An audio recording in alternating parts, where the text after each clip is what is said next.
వంశంలోనూ గోత్రంలోనూ పుట్టినవాడు కనుక తనకు భార్యగా ప్రదానం చేయబడి గర్భవతి అయి ఉండిన మరియతో కూడా ఆ సంఖ్యలో రాయబడటకు గలిలయలోని నజరేతు నుండి యూదయలోని బెత్లెహేము అనబడిన దావీదు ఊరికి వెళ్ళను.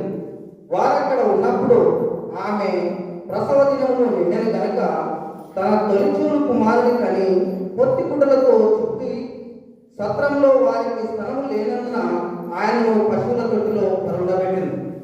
ఆ దేశంలో కొందరు గొర్రెల కాపరులు పొలంలో ఉండి రాత్రి వేళ తమ తమ మందను కాచుకొనుచుండగా ప్రభు దూత వారి వద్దకు వచ్చి నిలిచెను. ప్రభు మహిమ వారి చుట్టూ ప్రకాశించినందున వారు మిక్కిలి భయపడరు.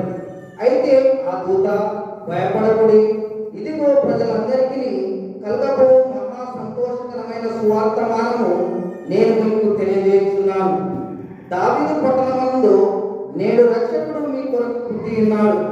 ఈయన ప్రభు అయిన క్రీస్తు. దానికి ఇదే మీ కానువాలు. ఒక శిశువు పొత్తిగుడ్డలతో చుట్టబడి ఒక దొట్టిలో పట్టుకొని ఉంట మీరు చూచెదరని వారితో చెప్పాను.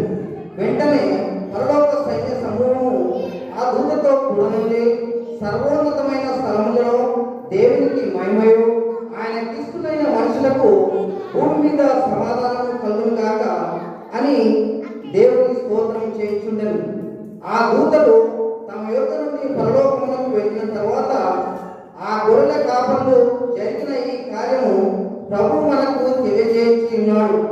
మనకు బెత్లెహేము వరకు వెళ్ళి చూతము రండని ఒకరితోనొకడు చెప్పుకొని త్వరగా వెళ్ళి మరియను యోసేపును తొట్టిలో పండుకొని ఉన్న శిశువును చూసిరి.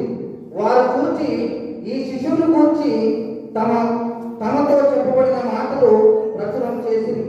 గొర్రెల కాపరులు తమతో చెప్పిన సంగతులను గూర్చి విన్న వారందరూ మిక్కిలి ఆశ్చర్యపడి, అయితే మరియా ఆ మాటలన్నీ తమ హృదయంలో తలపోసుకొచ్చు భద్రం చేసుకొని అంతటా గొర్రెల కాపరులు తమతో చెప్పబడినట్టుగా తాము విన్న వాటిని కన్న వాటిని గూర్చి దేవుని మహిమపరచు స్తోత్రం చేయించు తిరిగి వెళ్ళి దేవుని వాక్యము తించు. ఈ సమయంలో స్త్రీల సమాజం వారు ముందుకొచ్చి ఒక పాట